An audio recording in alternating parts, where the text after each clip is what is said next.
Good morning all of you.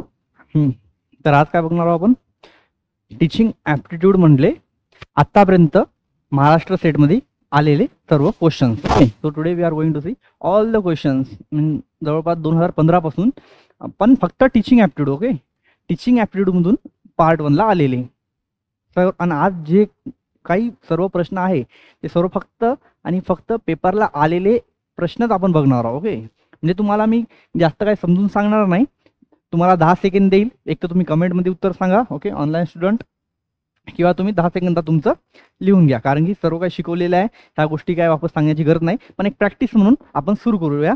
जवळपास 30 प्रश्न आहे जे की टीचिंग ॲप्टिट्यूड म्हणून आतापर्यंत पेपरला आलेले आहे. ओके, आतापर्यंत आलेले आहे. तर पहिला प्रश्न बघूया आपण. तुम्ही आता बघा, the best feedback about miss learning is obtain through.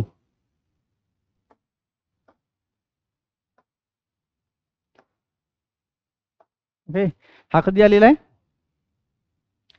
हा प्रश्न कधी आलेला आहे? Maharashtra SET August 2015. ओके, करा, ट्राय करा. First option diagnostic testing, second summative evaluation, third objective based testing आणि fourth qualitative evaluation. The best feedback about the miss learning is obtain through. Try करा, you have 10 second. Okay, try करा, online you can comment fast. हां, तर बघूया the best feedback. आणि जे online तुम्ही pause करून सुद्धा बघू शकता आणि कमेंट करू शकता. The best feedback about miss learning is obtain through. आता मिस लर्निंग म्हणजे काय, तुम्हाला माहिती आहे मिस लर्निंग म्हणजे काय? जे आपण तुम्ही जे शिकत आहे, तुम्हाला योग्य पद्धतीने शिकता आले नाही किंवा तुम्ही शिकू शकत नाही आहे. ओके, तर त्याचं फीडबॅक कसं घेऊ शकता? Diagnostic testing, summative evaluation, objective based testing, qualitative evaluation. Directly याचं उत्तर सांगायचं म्हणलं तर मी पहिले याचं उत्तर सांगून देतो, जे की ऑप्शन नंबर ए आहे. कारण की डायग्नोस्टिक टेस्टिंग काय आहे, जे एखादा आपण एखादा पॉईंट किंवा एखादा चॅप्टर शिकवला तर त्याच्यावर तुमचं स्ट्रॉंगनेस, तुमचं विकनेस हे आम्ही जाणून घेण्यासाठी एक टेस्ट घेऊ शकतो. त्याच्यावरून आम्हाला समजेल की तुम्हाला शिकवलेलं समजलं की नाही. मी आता एक पॉईंट शिकवला आणि तुमच्यावर त्यासाठी तुमचं स्ट्रॉंगनेस आणि त्याची विकनेस चेक करण्यासाठी तुम्हाला काही प्रश्न विचारेल किंवा तुमची काही टेस्ट घेईल, त्यावरून मला समजून जाईल की तुम्हाला याच्यात काय प्रॉब्लेम आलेला आहे. ओके, त्याचं ऑप्शन काय राहील? Diagnostic testing. आता हे summative evaluation, objective based testing, qualitative evaluation हे पॉईंट आपण आपल्या याच्यात बघितलेले आहे. जे लेक्चर सिरीज आपण घेतली होती, आपण शिकवलं त्यात आपण बघितलेलं आहे. तर प्रत्येक पॉईंटवर टाइमपास न करता आपण प्रत्येक क्वेश्चन फास्ट पाहून घेऊया. ओके, हा प्रश्न कधी आलेला आहे? महाराष्ट्र सेट ऑगस्ट 2015 मध्ये. आता ज्याला जास्त जास्त हा प्रश्न बरोबर आला ते ओके, आणि त्याचा प्रश्नाचं उत्तर बरोबर आलं ते ठीक आहे, नाही आलं ते सेकंड क्वेश्चनला ट्राय करा. ओके, सेकंड क्वेश्चन काय? तर फॅक्टर्स विच, हा कधी आले? हा पण महाराष्ट्र सेट ऑगस्ट 2015 ला प्रश्न आलेला आहे. The factors which most affect the quality of teaching are. Option number A learners ability, teachers communication skill, teaching method. B teaching method, teachers communication skill, teacher training. C teachers salary, teachers personality, teachers training. आणि D classroom environment, use of audio visual आणि learners intelligence. 10 सेकंद आहे, try करा किंवा pause करा आणि उत्तर बघा बरोबर आहे की नाही. ओके, 10 सेकंद झालेले आहे. हां, तर याच्यात एक पॉईंट लक्षात ठेवा. The factor which most affect the quality of teaching, म्हणजे टीचिंगची क्वालिटी कशी आहे, म्हणजे टीचर्सची क्वालिटी कशी आहे, जो शिकवणारा शिक्षक आहे त्याची क्वालिटी कशी आहे, तो किती चांगल्या पद्धतीने शिकू शकतो, हे सर्व कोणत्या फॅक्टरनं अफेक्ट होऊ शकतो. तर एक चांगला शिक्षक बनवण्यासाठी काही क्वालिटी लागतात, काही नियम नाही म्हणू शकत त्याला आपण, काही क्वालिटी म्हणू शकतो. त्या माणसामध्ये काही क्वालिटी असली पाहिजे, किंवा त्या माणसाला आपण त्या क्वालिटी त्या माणसामध्ये तयार सुद्धा करू शकतो त्या शिक्षकामध्ये. आता बऱ्याच तुम्हाला माहिती आहे BEd डेट झाल्यावर शिक्षकांना ट्रेनिंग देते. ओके, सो याच्या ट्रेनिंग हा पॉईंट प्रत्येक ऑप्शनमध्ये ट्रेनिंग असला पाहिजे. टीचर ट्रेनिंग त्याच्यात बघा, learners ability, teachers communication skill, teaching method. आता याच्यात टीचर ट्रेनिंग आलेला आहे का? नाही. ज्या ऑप्शन ट्रेनिंग नाही आहे ते ऑप्शन तिथेच कट करून टाका. ओके, हा ऑप्शन इथंच कॅन्सल झाला. याच्यात आहे का? हां, याच्यात आहे, हे ऑप्शन राहू द्या. ऑप्शन सी याच्यात आहे का? हां, याच्यात पण आहे. आणि classroom environment, use of audio visual आणि लर्नर्स इंटेलिजन्स, तर हा ऑप्शन पण कॅन्सल झाला. कारण की इथं आपण टीचरबद्दल बोलत आहोत, टीचरबद्दल, लर्नरबद्दल नाही. टीचिंग कोण करतो? टीचर करते. त्यामुळे आपल्याला टीचरची क्वालिटी बघायची आहे. आता या दोन ऑप्शनमधले एक ऑप्शन असलं पाहिजे.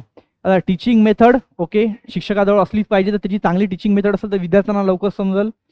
टीचर्स कम्युनिकेशन स्किल, शिक्षकाची बोलण्याची पद्धत चांगली असेल किंवा त्याची शैली चांगली असेल तर शिक्षक चांगल्या पद्धतीने चांगल्या भाषेत सोप्या भाषेत बोलून विद्यार्थ्यांना शिकवू शकतो.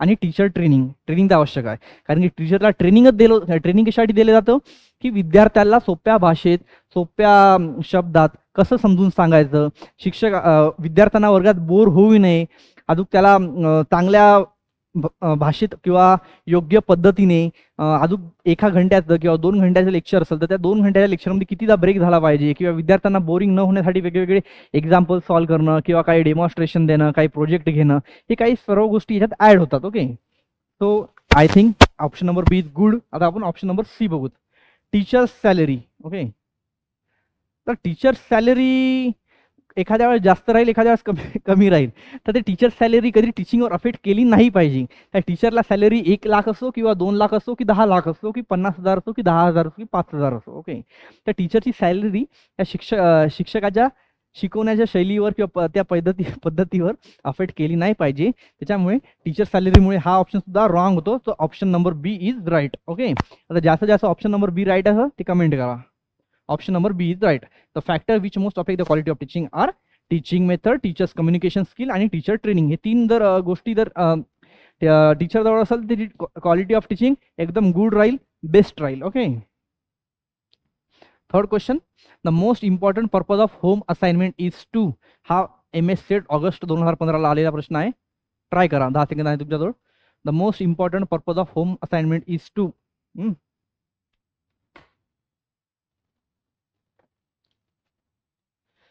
ओके, झाले 10 सेकंद झाले. हां, तर आता ऑप्शन बघूत. कीप स्टुडंट वेल एंगेज, विद्यार्थ्यांना एंगेज ठेवण्यासाठी. नाही, आजकालच्या विद्यार्थ्यांना होमवर्कची काय गरज नाही एंगेज राहण्यासाठी. ओके, ते Instagram, Facebook, WhatsApp, YouTube, Snapchat, अजून काय राहते ट्विटर, टेलिग्राम, अजून काय असेल तर तुम्हाला माहिती आहे. टिकटॉक बंद झालं, धन्यवाद. ओके, सर त्याला पहिला ऑप्शन तर राहणारच नाही, कारण की आजकालच्या विद्यार्थ्याला फक्त एंगेज राहण्यासाठी फक्त अभ्यासाची गरज आहे असं नाही आहे. Okay, install a habit of hard work in the student. एक हार्डवर्कची हॅबिट विद्यार्थ्यांमध्ये झाली पाहिजे. Provide feedback to teachers regarding the student learning. विद्यार्थ्याला शिकलं की समजलं की नाही याचा फीडबॅक घेण्यासाठी होमवर्कची काय गरज नाही. फीडबॅक घेण्यासाठी तुम्ही डायरेक्ट प्रश्न विचारू शकता किंवा तुम्ही त्याच्या चेहऱ्याचे एक्सप्रेशन बघू शकता, कारण की आजकाल विद्यार्थ्यांच्या चेहऱ्याच्या एक्सप्रेशनवरून सुद्धा समजू शकते की विद्यार्थ्यांना किती प्रत समजलेला आहे. To help in better retention of content. आता हा ऑप्शन बऱ्याच जणांना समजणार नाही, help in better retention of content. आता जे वर्गात आपण शिकलो त्याची चांगल्या प्रकारे प्रॅक्टिस झाली पाहिजे. घरी जाऊन त्याची चांगल्या प्रकारे प्रॅक्टिस झाली पाहिजे. चांगली प्रॅक्टिस झाली तर आपोआपच जे काही पॉईंट राहिले असतील ते पण तुम्हाला समजून जातील, किंवा जे पॉईंट तुम्ही वर्गात शिकले होते पण विसरले आणि घरी गेल्यावर वापस ते तुम्ही पॉईंट बघसाल होमवर्क करताना, तर तुम्हाला चांगल्या पद्धतीने समजेल आणि तुमच्या डोक्यात जास्त वेळ ते राहतील. त्यामुळे option number D is right. Option number D is right. आता जास्तीत जास्त ऑप्शन नंबर डी त्यानं केलेला आहे, त्याला 2 मार्क भेटतील. ओके, ऑप्शन कमेंट करा तुमचं, बघा तुम्ही. Option number D is right. Retention म्हणजे एक प्रकार डोक्यात राहणे. ऑप्शन नंबर हे समजलं.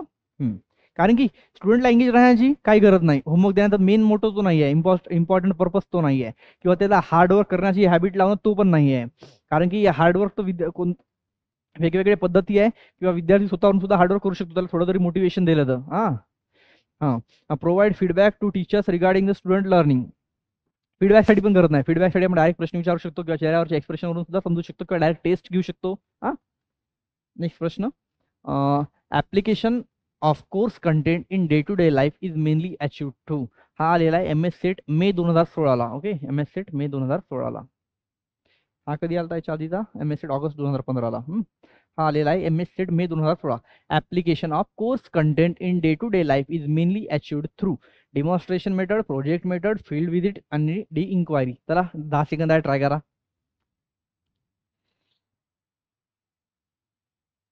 झाले. ओके, तर application of course of content in day to day life is mainly achieved to. तर एक लक्षात ठेवा, आपण जे काही कोर्स कंटेंट शिकतो त्यात एक मेन मोटो काय असला पाहिजे, लर्निंग बाय डुईंग. म्हणजे जे आपण करत आहोत ते शिकत आहोत ते करून शिकलो पाहिजे. एखादा पॉईंट आहे तर त्याला आपण एक्सपेरिमेंटली ट्राय केला पाहिजे. कोणता, learning by doing. Okay, learning by doing. हा लर्निंग बाय डुईंग असला पाहिजे. आणि लर्निंग बाय डुईंग या 4 पॉईंटमध्ये कुठे आहे? डेमॉन्स्ट्रेशनमध्ये येते की प्रोजेक्ट मेथडमध्ये येते की फील्ड विजिट की इन्क्वायरी? इन्क्वायरीमध्ये पण येत नाही, ऑप्शन रॉंग. फील्ड विजिट नाही, डेमॉन्स्ट्रेशन तेवढं येत नाही. ओके, तेवढं येत नाही, थोडं येईल 50-60%, पण तेवढंच नाही. Project method learning by doing complete 100%. Okay, जेव्हा आपण प्रोजेक्ट करतो त्या प्रोजेक्टवर जे काही रिझल्ट येतात त्याच्या मग रिझल्ट आल्यावर आपल्याला समजते नाही आपण हे केलं, हे योग्य पद्धतीने केलं आणि आपण व्यवस्थित केलं आणि हाच योग्य पद्धत होती करण्याची. त्यामुळे जे काही आपण केलं हे आपल्या डोक्यात फिक्स राहील, चांगल्या पद्धतीने समजून जाईल. त्यामुळे लर्निंग बाय डुईंग तर हे प्रोजेक्ट मेथडला आपण म्हणू शकतो. Okay, so application of course content कोणता आहे? कोर्स कंटेंट आहे. आणि day to day life, course content day to day life is mainly achieved through. हा प्रश्न MS थेट मे 2016 आलेला आहे. आजचे जेवढे काही आपण प्रश्न बघणार आहेत ते सगळं पेपरला आलेच बघणार. ओके, यायचं आहे का?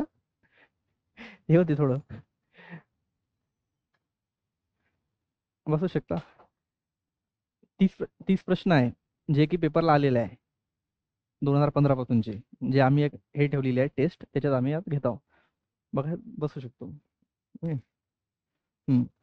तर in order to monitor the student progress and to modify the teaching according to the best method of evolution is. हा प्रश्न MS मे 2016 आलेला आहे.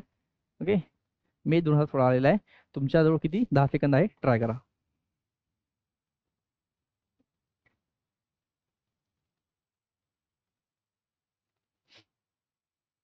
ओके, हां, तर हे 4 पॉईंट मी तुम्हाला एकदा सांगितले होते, आठवते?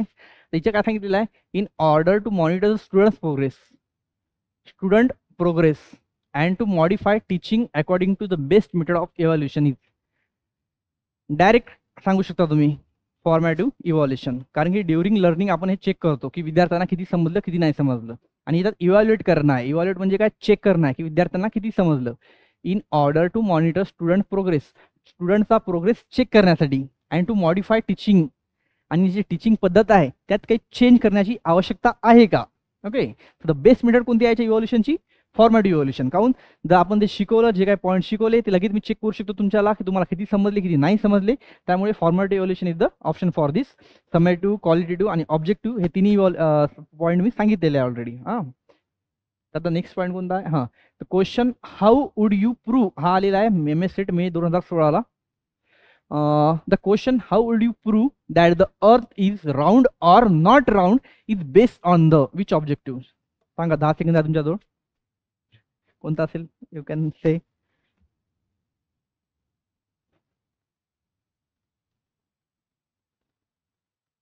पेपरला आलेला आहे बरं प्रश्न आलेला आहे.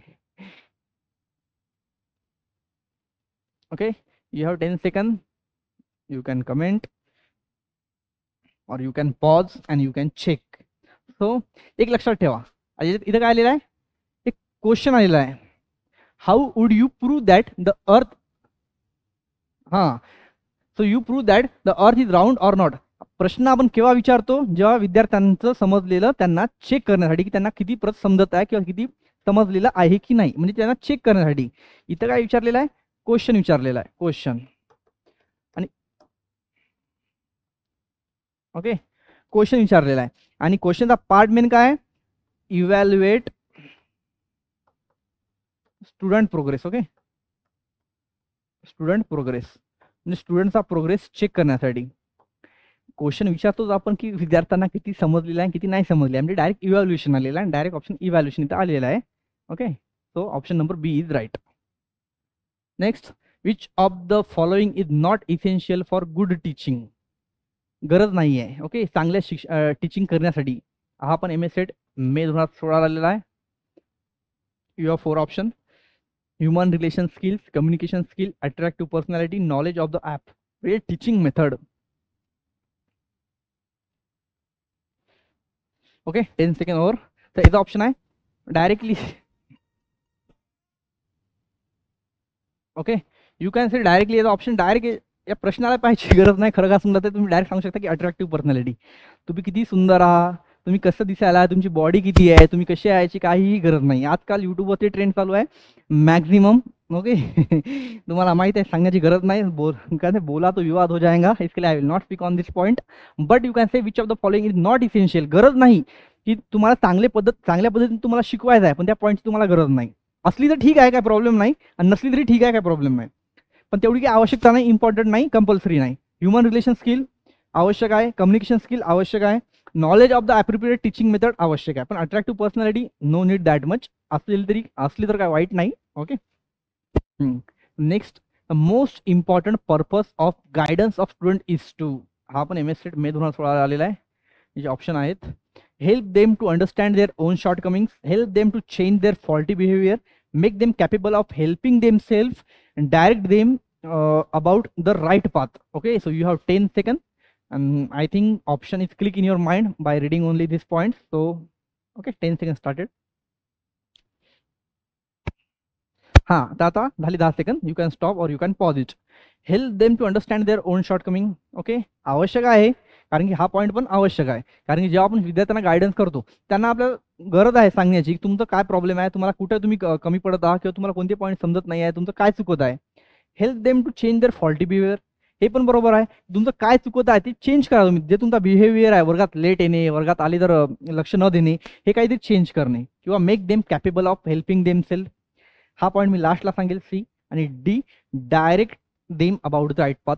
एक योग्य मार्ग दाखवण्याचं शिक्षकाचं कामच आहे, गायडन्स करून विद्यार्थ्यांना. ओके, हे तिन्ही पॉईंट बरोबर आहे, पण if you directly target on the point number C, you will get all this 3 point in this 1 point. Okay, तुम्हाला हे तिन्ही पॉईंट या एका पॉईंटमध्ये ॲडजस्ट होताना दिसून जाईल, कारण की प्रश्न विचारण्याचा मेन पॉईंटच हे आहे की तुम्हाला डिस्टर्ब करणे, किंवा तुम्हाला तुमचा माइंडसेट चेंज करणे, किंवा तुमचा माइंडसेट चेक करणे, किंवा तुम्हाला तुमचा गेम करणे चांगल्या प्रकारे. आता इथं गेम झालेला आहे, बघा कसा गेम झाला. हे then to understand their own shortcoming. तुम्हाला हे ऑप्शन पण करेक्ट वाटत आहे, ऑप्शन नंबर बी पण करेक्ट वाटत आहे, आणि ऑप्शन नंबर सी पण करेक्ट, डी पण करेक्ट आहे, पण इथं आन्सर आहे ऑप्शन नंबर सी. ओके, आता ऑप्शन नंबर सी का हे मी तुम्हाला सांगेल. Make them capable of helping themselves. जर तुम्ही तुम्हाला या पद्धतीने कॅपेबल केलं की तुम्ही स्वतःला हेल्प करू शकाल. ओके, स्वतःला हेल्प करू शकाल, तुमचा माइंडसेट त्या लेवलचा केला, तुमचा ॲटिट्यूड त्या लेवलचा केला, तर मेन पॉईंट काय होईल की तुम्हाला तुमचे जे शॉर्टकमिंग्स आहे ते स्वतः समजून जाईल की आपण कुठं चुकत आहोत. जर तुम्ही कॅपेबल असाल तर तुम्हाला स्वतःला समजेल की तुम्ही कुठं चुकत आहात, तुमचं काय पॉईंट कमी पडत आहे. Okay. Second, help them to change. तुम्ही स्वतःवरून तुमचे काही जे चुकीचे वागणूक आहे किंवा चुकीची बिहेवियर आहे ते चेंज करसाल. आणि डी, राईट पाथ. तुम्ही त्या कॅपेबल झाल्यावर तुम्हाला योग्य मार्ग दाखवण्याची सुद्धा गरज राहणार नाही. तुम्हाला समजेल की नाही हे चुकीचं आहे आणि योग्य आहे, काय चुकीचं आहे काय योग्य आहे, हे सर्व काही तुम्हाला स्वतःहून समजून जाईल. Okay, so option number C is right. The best method of increasing the motivation to learn is MS set May 2016 हा आलेला आहे. कारण की हां, तर एक पॉईंट सांगायचा राहिला. तुम्हाला वाटते की 10 पार्टीला 10 आहे ना, 10 पॉईंट 10 लेसन्स आहे ना पार्टीला, 10 युनिट्स. ओके, तर तुमचा असा गैरसमज आहे की प्रत्येक युनिटून फक्त 5 प्रश्न येते. आता मे 2016 आय थिंक जवळपास 7 ते 8 प्रश्न आले होते. तर असा सुद्धा हे पण एक नवीन पद्धत आहे विद्यार्थ्यांचा भ्रमित करण्याची. त्यामुळे प्लीज टार्गेट करू नका. मी तुम्हाला सांगितलं होतं की मी आपला सिलेबस झाल्यावर, फिजिक्सचा सिलेबस झाल्यावर तुमचे हे प्रश्न घेईल. आपण तसं करत आहोत. आज पहिलाच दिवस होता की तुमचा एक 30 प्रश्नाचा टीचिंग ॲप्टिट्यूडवर मी प्रश्न घेणार होतो आणि घेतले आणि चालू केलेत. बघू, जर वेळ भेटला पुन्हा घेऊया पुढच्या पॉईंटवर. पण आता हे टार्गेट ठेवा की एकाला तुम्ही जर टीचिंग ॲप्टिट्यूड किंवा रिसर्च ॲप्टिट्यूड करत आहात तर ते पॉईंट पूर्ण पद्धतीने करा. असं करू नका की ती पॉईंट मी सोडून देईल, कारण त्यातले 5च प्रश्न येतील. जर गलतीने 8-9 प्रश्न आले तर 18 मार्क चालले, लक्षात ठेवा. त्याच्यामुळे अर्धा तरी करा. हा स्कॅम माझ्या पण दिमागात होता काही वेळ पहिले. नंतर मी जेव्हा पेपर चेक केले तेव्हा समजले की नाही, एका पॉईंटमधून 8-8 प्रश्न सुद्धा आलेले आहेत. त्याच्यामुळे असं समजू नका की 10 मार्काचा पॉईंट आहे म्हणून तो. हां, तर काय होता, the best method of increasing the motivation to learn is MS SET 2016 आलेला आहे. Punishing during learning, asking difficult question while teaching, explaining in the beginning the purpose of teaching unit, and using a variety of audio visuals. काहीही गरज नाही. तुम्हाला मी सांगतो 10 सेकंदाची गरज नाही. जर 10 सेकंद लागत असतील तर वापस त्या प्रॅक्टिस करा. कारण की पनिशिंग ड्युरिंग लर्निंग, जर शिक्षक विद्यार्थ्यांना शिकवताना पनिश करत असतील तर डायरेक्टली डिमोटिवेट होणारच आहे ना, कारण ते लक्ष लागणार नाही. शिक्षक मला आपले टीचर मला पनिश करायला काय लक्ष लागणार, दिमाग खराब होणार आहे, काय उघड डोकं खराब होतं की नाही असं. हां, तर तेच पॉईंट लागू होतो. तर पहिला पॉईंट इथंच कट झाला. ओके. दुसरा point, asking difficult question while teaching. आता मी तुम्हाला अवघड प्रश्न विचारल शिकवताना, तर तुम्ही काय म्हणताल, भाऊ मी तर पहिले शिकायला आलेला आणि तुम्ही मला पहिले हार्ड क्वेश्चन विचारायले. डोक्यात जाईल कसं? डोक्यात जाणारच नाही मेन मुद्दा. हा सुद्धा कट झाला. Third, explaining in the beginning the purpose of teaching unit. आता मी आज लेक्चरच्या सुरुवातीला सांगितलं तुम्हाला की मी हे 30 प्रश्न का घेत आहो, कारण की या 30 प्रश्न काहीतरी इम्पॉर्टंट आहे. हे 30 प्रश्न पेपरला आलेले आहेत. 30 दोन्ही 60 म्हणजे 60 मार्क जवळपास यांनी कव्हर केलेले आहेत. तुम्ही विचार करा, या 30 पैकी जवळपास 2019 की 20 पर्यंतचे मी सर्व प्रश्न घेतलेले आहेत. याच्यातले 4-5 प्रश्न जरी रिपीट होण्याचे चान्सेस राहतात. म्हणजे फुल प्रश्न रिपीट होत नाही, त्या कंटेंटवर किंवा त्या तुम्ही काय सांगता त्या टार्गेटवर, म्हणजे हा प्रश्न आहे याच प्रश्नावर काहीतरी थोडं फेरबदल करून ते प्रश्न विचारू शकतात. त्यामुळे जर तुमचे हे प्रश्न प्रॅक्टिस झाले, तुम्हाला तितकं म्हणजे तुम्हाला एक समजून जाईल की पेपरची लेवल काय आहे. सिधे सांगायचं म्हटलं तर की टीचिंग ॲप्टिट्यूडमधून कोणत्या लेवलचे प्रश्न येतात. हां, तो आस्किंग डिफिकल्ट हे पण नाही. एक्सप्लेनिंग, हां, तर हा ऑप्शन मी सांगितला की जर शिक्षकानं सुरुवातीला सांगितलं की या युनिटमध्ये मला हे समजून सांगायचं आहे, या पॉईंटचा हा पर्पज आहे, या पद्धतीने तुम्हाला समजलं पाहिजे, याचं हे इम्पॉर्टन्स आहे, याचे हे काही व्हॅल्यूज आहेत, तर काहीतरी फायदा होईल. Okay, so option C is good. आता ऑप्शन नंबर डी बघूया. Using a variety of audio visual aids. मी तुम्हाला टीव्ही दाखवली, वेगवेगळे माईक वापरले, काही फायदा काय वगैरे काय होणार आहे का? काय होणार नाही. ते एक एंटरटेनमेंट होऊ शकते की तुम्हाला बोर होणार नाही. त्याच्यामुळे इथं एंटरटेनमेंट जर सांगितलं असतं तर ऑप्शन नंबर डी आलं असतं, पण यांनी तर मोटिवेशन सांगितलेलं आहे. त्यामुळे प्रश्नाचे काही पॉईंट थोडं टार्गेट घेऊन थोडं लक्ष द्यावा की इथं मोटिवेशन सांगितलेलं आहे. त्यामुळे option number C is right. Now for a teacher, what is the easiest and quickest location of getting this? Location, okay, maybe type. प्रश्न पूर्ण वाचतो पहिले. Location of getting the student feedback in the classroom situation. मी तर location, okay, मला थोडा doubt आहे location आहे की नाही, त्यामुळे मी लोकेशन चेंज करून इथं क्विकेस्ट मेथड करतो. Okay, quickest method. May be typing method mistake होऊ शकते, कारण की तुमच्यासाठी मी रात्री स्वतः टाईप केले, 2 घंटे लागले मला टाईप करायला. आता मी बाकीच्यांसारखं डायरेक्ट PDF दाखवत नाही, कारण की ते PDF तुम्हाला ते व्ह्यू येत नाही की मी काहीतरी नवीन बघत आहो म्हणून. ते नॉर्मली तुम्ही पुस्तकात बघतात ते तुम्हाला होणार आहे आणि बोरही होणार आहे. इथं तुम्हाला एकच प्रश्न एका स्क्रीनवर दिसत आहे. मी जर PDF दाखवली ॲट अ टाइम तुम्हाला 3 प्रश्न दिसतील. तुमचं एका प्रश्नावर लक्ष न राहता 3 प्रश्नावर लक्ष राहील, त्यामुळे तुम्ही एका प्रश्नाला टार्गेट करू शकणार नाही. त्यामुळे मी इथं एकच प्रश्न दाखवलेला आहे टाईप करून. हा पण MS स्टेट 2016 आलेला आहे. ओके, तर काय आहे की टीचरची इझिएस्ट आणि क्विकेस्ट मेथड कोणती आहे? स्टुडंटचा फीडबॅक घेण्यासाठी. म्हणजे मला जर विद्यार्थ्यांना काही फीडबॅक घ्यायचा आहे की मी हे पॉईंट शिकवला, तुम्हाला समजला की नाही, एकदम फास्ट मेथड, म्हणजे न टाइमपास करता लवकरात लवकर शिक्षकाला कसं समजेल की विद्यार्थ्यांना मी शिकवलेला मुद्दा किंवा मी शिकवलेला टॉपिक समजला की नाही चांगल्या पद्धतीने. कोणती आहे fast method? Body language of student, good. Question asked by student, good. The quality of class notes taken by them, good. Assignment submitted by them on the topic. इथं तर चारही ऑप्शन चांगले दिलेले आहेत त्यांनी. इथं मग आपल्याला छाटणी करावं लागेल, म्हणजे इथं कटिंग करावं लागेल. कसं? तर मी तुम्हाला काय सांगितलेलं आहे, टार्गेट पहिली प्रश्नावर ठेवायचा. काय सांगितलं त्यांना? For a teacher what is easiest and quickest. हा पॉईंट लक्षात ठेवा. क्विकेस्ट, एकदम फास्टेस्ट, म्हणजे without wasting of time, without wasting a single penny. Okay, got it. म्हणजे लगेच माहीत झालं पाहिजे, लगेच इथून कोणतं ऑप्शन वाटेल की तुम्हाला शिक्षकाला लगेच समजेल, एवढं लक्षात ठेवा. चारही ऑप्शन करेक्ट आहे. ओके, चारही ऑप्शन करेक्ट आहे, पण इथं तुम्हाला एकदम मोस्ट करेक्ट ऑप्शन चेक करायचं आहे. त्यामुळे पहिले मी तुम्हाला ऑप्शन नंबर करेक्ट सांगतो, त्यानंतर त्याचं एक्सप्लेनेशन सांगतो. तो option number A is correct. Okay, option number A is correct. Option number is correct. काऊन option number is correct? Body language of student. मी जेव्हा शिकवत आहो तुमच्या चेहऱ्यावरून समजेल ना मला किती समजलं किती नाही समजलं. ओके, त्यामुळे क्विकेस्ट मेथड असल्यामुळे ऑप्शन नंबर 1 राईट आहे. जर इथं क्विकेस्ट नसतं, फक्त इझिएस्ट ऑप्शन नंबर दुसरं एखादं कोणतं आलं असतं योग्य, बरोबर. प्रश्न विचारल्यावरही जेव्हा विद्यार्थी प्रश्न विचारतात ते सुद्धा बरोबर आहे, पण त्यांनी क्विकेस्ट मेथड सांगितली. त्यामुळे बॉडी लँग्वेज ऑफ स्टुडंट, एखादा शिक्षक जेव्हा एखादी गोष्ट शिकवतो किंवा एखादा मुद्दा शिकवतो, एखादा टॉपिक शिकवतो, तर विद्यार्थ्यांच्या चेहऱ्याच्या एक्सप्रेशनवरूनच आपल्याला समजून जाऊ शकतो. त्यात काहीही प्रॉब्लेम येणार नाही. Okay, that is the fastest method. कितवा? 10. Question number 11. The main objective of teaching is. The main objective of teaching is.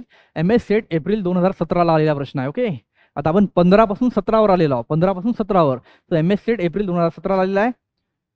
The main objective of teaching is to facilitate learning, to give information about unknown fact, to use the teaching aids to simplify the content, to form good learning habits in student. You have 10 seconds, you can stop it, you can pause it and you can wait it. Okay,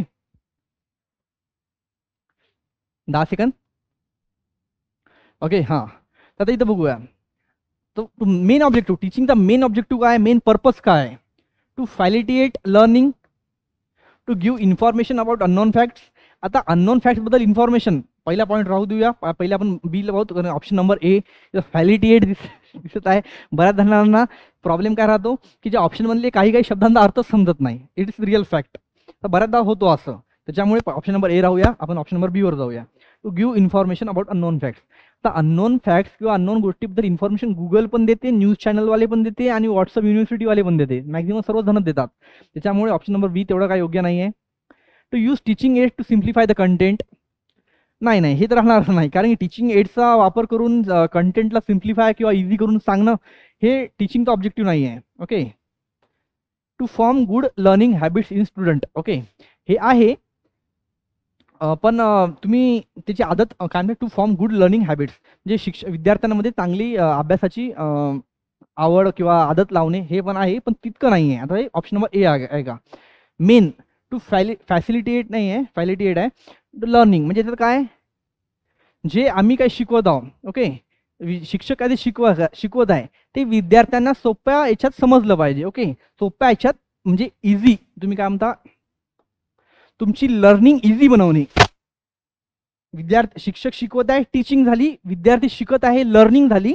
जरी शिक्षक एक point hard पद्धतीने शिकवत आहे, पण शिक्षकाचं काम आहे की जो विद्यार्थी जो पॉईंट शिकत आहे ते जर सोप्या भाषेत सोप्या भाषेत म्हणा किंवा सोप्या पद्धतीने जर त्याला समजत असेल, तर मेन मोटो होत आहे ना की मी हे पॉईंट शिकवत आहो, हे समजून सांगत आहो, तर माझा मेन मोटो काय आहे की हा पॉईंट तुम्हाला सोप्या भाषेत समजला पाहिजे. त्याच्यामुळे directly option number H right राहील ना. जर तुम्हाला तो पॉईंट सोप्या भाषेत समजला तर डायरेक्टली ऑप्शन नंबर डी तर लागू होईलच, कारण की पॉईंट समजल्यावर तुम्ही अभ्यास करताल, तुम्हाला आवड लागेलच अभ्यासाची. एकदा तुम्हाला काही एक लेसन किंवा एक चॅप्टर समजला, चांगल्या पद्धतीने समजला, तुम्ही स्वतःवरून अभ्यास करताल, स्वतःवरूनच आदत लागतील. त्यामुळे if you compare option number A आणि option number D, you have to give the priority to option number A. Okay, so that's why option number A is right. Okay, option number A is right. हां, academic learning time does not depend upon. MS set April 2017 आलेला प्रश्न आहे हा पण. Content, difficulty level of content, time spend for learning, student attitude toward learning. You have 10 seconds, start it. Okay, हे काय म्हणते, academic learning, जे academic लर्निंगचा time आहे, जे काही पिरियड आहे ते कशावर डिपेंड नाही आहे. आता आपलं सेशन, आपले क्लासेसचे सेशन काय 6 महिन्याचे. ओके, 6 महिन्यात हे कशावर डिपेंड नाही आहे, कंटेंटवर डिपेंड नाही आहे का. नाही, कंटेंटवर तर डिपेंड राहीलच ना, कारण की तुम्ही जर 2 वर्षाचा कंटेंट जर 2च महिन्यात शिकवा म्हणत असाल, it can not be possible. त्याचा मेन प्रश्न समजून घ्या. Academic learning time does not depend नाही म्हणते. जे तुमचं अकॅडमिक आहे किंवा कोर्स वर्क आहे किंवा तुमचा एखादा प्रोजेक्ट आहे, काही म्हणजे जे तुम्ही एका वर्षात शिकणार आहात ते कशावर डिपेंड नाही आहे, कंटेंटवर डिपेंड नाही आहे. डिफिकल्टी लेवल ऑफ कंटेंट किंवा टाइम स्पेंड फॉर लर्निंग किंवा स्टुडंट ॲटिट्यूड टुवर्ड्स लर्निंग, याच्यातलं आपल्याला चुकीचं ऑप्शन बघायचं आहे. राईट वाला नाही बरं, चुकीचं, की म्हणजे हे ऑप्शन नाही आहे म्हणून.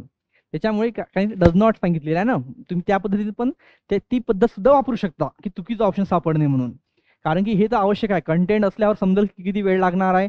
डिफिकल्टी लेवल ऑफ कंटेंट किती अवघड आहे तर समजून जाईल की तुम्हाला शिकण्यासाठी किती वेळ लागेल किंवा शिकवण्यासाठी किती वेळ लागेल.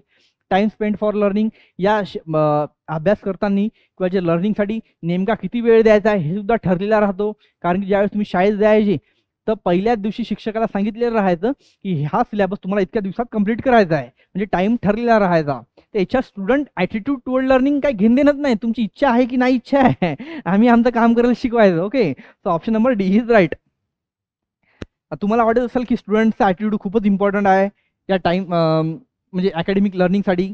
Does not depend on student attitude toward learning. Okay, आवश्यक आहे पण टाइमसाठी आवश्यक नाही आहे, समजून घेण्यासाठी आवश्यक आहे पण टाइमसाठी नाही आहे. ओके, लर्निंग टाइम दिलेला आहे. ओके, टाइम नसता तर ऑप्शन काही वेगळं आलेलं असतं, त्याच्यामुळे टाइम दिला, त्यामुळे student attitude toward learning. Dash dash is an essential quality of best teacher, हा पण MS सेट एप्रिल 2017 आलेला आहे. Strong subject knowledge, genuine interest in teaching, language fluency, good presentation. Okay.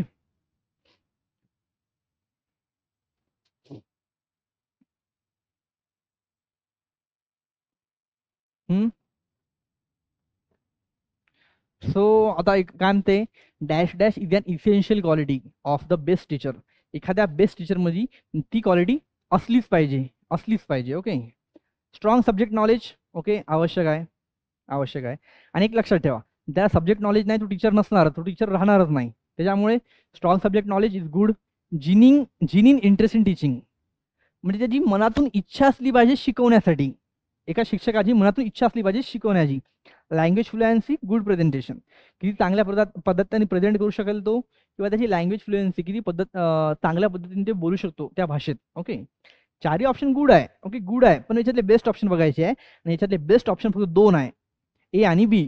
कारण की ज्या शिक्षकाला स्ट्रॉंग नॉलेज आहे तो चांगल्या पद्धतीने शिकू शकतो. पण याच्यात अजून एक पॉईंट आला. आता काही म्हणजे शिक्षक म्हणू शकता तुम्ही की त्यांना खूप हाय लेवलचं नॉलेज राहतो, पण त्यांची इच्छा किंवा त्यांची शिकवण्याची पद्धत हे चांगली नसतो. Okay. Genuine interest in teaching, तर चांगल्या पद्धतीने कोणता शिक्षक चांगल्या पद्धतीने कोणता शिक्षक शिकवू शकतो? You know, I also know. कोण? डायरेक्टली यू कॅन से की ज्याची शिकवण्याची इच्छा आहे, त्याची इच्छा आहे तो चांगल्या प्रकारे शिकू शकतो. आता तुम्ही एक्झाम्पल पाहू शकता, जे की पोलीस भरतीमध्ये रनिंग राहते, त्याची पळायची इच्छा आहे, ते चांगल्या पद्धतीने पळू शकतो. त्याची इच्छाच नाही, ते कंटाळा येणं दररोज पळायला प्रॅक्टिस म्हणून, तो जे फायनल राऊंड राहील किंवा जो मेन प्रेझेंटेशन राहील त्यांचं ज्या भरतीच्या वेळेस, तो ते करू शकणार नाही. काहून? त्याने प्रॅक्टिसच त्यानं जबरदस्ती केलेली आहे, मनातून केलेली नाही आहे. जर त्यानं मनातून प्रॅक्टिस केली असती, त्याची स्पीडही वाढली असती, त्याची कन्सिस्टन्सी वाढली असती, तो डेली चांगल्या पद्धतीने केला असता, तो रिझल्ट सुद्धा चांगला भेटला असता. सो याचा option number B is correct. Genuine interest in teaching. Okay. कारण की the best essential quality of best teacher म्हणते. टीचरला नॉलेज तर असणारच आहे, मग इथं पण नॉलेज आलेलंच आहे, पण इथं इंटरेस्ट असणं आवश्यक आहे. जर शिक्षकाचा शिकवण्यासाठी इंटरेस्टच नसला, तो काय करेल? बडबड करेल किंवा काहीतरी टाइमपास करेल आणि क्लास संपून जाईल. Okay, that's the point. Okay, you can tick option number B. In the dash dash method of teaching, teacher uses the maximum known as specific to general. हा पॉइंट तर मी तुम्हाला एकदा बोलता सांगितला होता. MS एप्रिल 2017 ला आलेला प्रश्न आहे. Analytical synthesis, inductive, deductive. Okay, 14. Deductive. Okay. So you have 10 seconds. You can comment or pause it.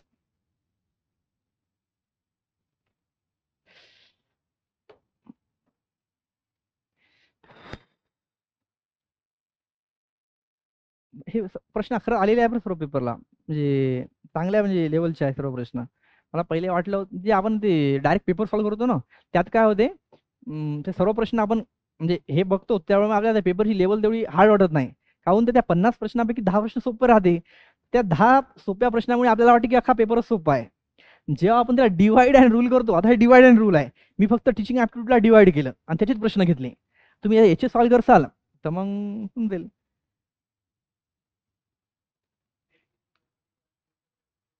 हा, मग हम्म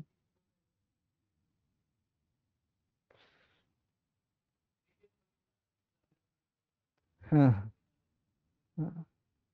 हा हा हा नाही, याचा डिडक्टिव्ह नाही, इंडक्टिव्ह येईल. स्पेसिफिक टू जनरल आहे. म्हणजे एखादं तुम्हाला मी एक्झाम्पल दिलं, जस्ट एखादं एक्झाम्पल दिलं, काही एक्झाम्पल दिले, त्या एक्झाम्पल सॉल्व्ह करत करत करत एखादं तुम्ही रूल काढला आणि ते रूल जनरलसाठी मग तुम्ही त्याला फॉलो करू शकता किंवा यूज करू शकता. तो इथे स्पेसिफिक टू जनरल आहे, त्याच्यामुळे याच्यात इंडक्टिव्ह येईल. ओके. आणि जनरल टू स्पेसिफिक राहील तेव्हा डिडक्टिव्ह राहील, according to my knowledge. Okay. So specific to general, कारण की आपण इथे एक पॅटर्न तयार करतो म्हणते ना, एक पॅटर्न तयार करतो, त्या पॅटर्नला यूज करतो, त्याच्यामुळे स्पेसिफिक टू जनरल. याचा option number C is right. So MS April 2017 आलेला प्रश्न आहे. In the inductive method of teaching the teacher uses the maxim known as specific to general. आता काही आता डायरेक्ट लक्षात ठेवा, याच्यात काही जास्त बोलण्याची किंवा समजून सांगण्याची काही गरज नाही आहे. हा स्पेसिफिक टू जनरल तुम्ही लक्षात ठेवा डायरेक्टली, कारण की स्पेसिफिक काही उदाहरणं सॉल्व्ह करायची आणि त्याच्यावरून एक पॅटर्न तयार करायचा की ही सर्व उदाहरणे किंवा सर्व प्रॉब्लेम एका पद्धतीने सॉल्व्ह होत आहे. ती पद्धत कोणती, त्या पद्धतीला एक फॉर्म्युला बनवून टाकायचा, तो झाला specific to general. Okay, you can check it. Okay, तो आपण पुढचा प्रश्न तोपर्यंत तुम्ही बघू शकता. The selection of the teaching aids depend largely on dash that MS set April 2017 आलेला प्रश्न आहे. ओके, MS सेट एप्रिल 2017 आलेला प्रश्न आहे. The selection of teaching aids depend on largely on the dash dash. Okay, 10 second solve. Correct ना? हां हां, so okay, जर last was correct, no problem. हां, तर आता हा प्रश्नाचं उत्तर काय येईल? हे काय सांगत आहे? The selection of teaching aids. Teaching aids म्हणजे काय? जे की मी टी व्ही वापरत आहो, स्क्रीन वापरत आहो, हा पेन वापरत आहो, माईक वापरत आहो, किंवा एखाद्या काही अजून मी काही गोष्टी वापरत आहो की त्या एड्सचा किंवा त्या वस्तूंचा यूज करून मी तुम्हाला चांगल्या पद्धतीने समजून सांगू शकतो. ओके, विदाउट बोर न होता. एज ऑफ स्टुडंट म्हणजे स्टुडंटचं वय किती आहे हे गरज आहे का? नाही. स्टुडंटचा इंटरेस्ट आहे की नाही हे गरज आहे का? नाही. Age and motivation of student, विद्यार्थ्याचं एज काय आणि त्याचं मोटिवेशन काय? नाही. Educational level and age of students, तुमचं एज्युकेशनल लेवल काय आहे? तुम्ही जर पहिली दुसरी शिकत असाल तर मी तुम्हाला काय करेल, ते ABCDचे चार्ट दाखवेल. तुम्ही 5वी 6वीला शिकत असाल तर मी तुम्हाला काय दाखवेल, अर्थचा ते ग्लोब आहे ते दाखवेल. जर तुम्ही 11वी 12वीला शिकत असाल तर मी तुम्हाला ते ह्युमन बॉडी दाखवेल किंवा काही केमिकल्स दाखवेल.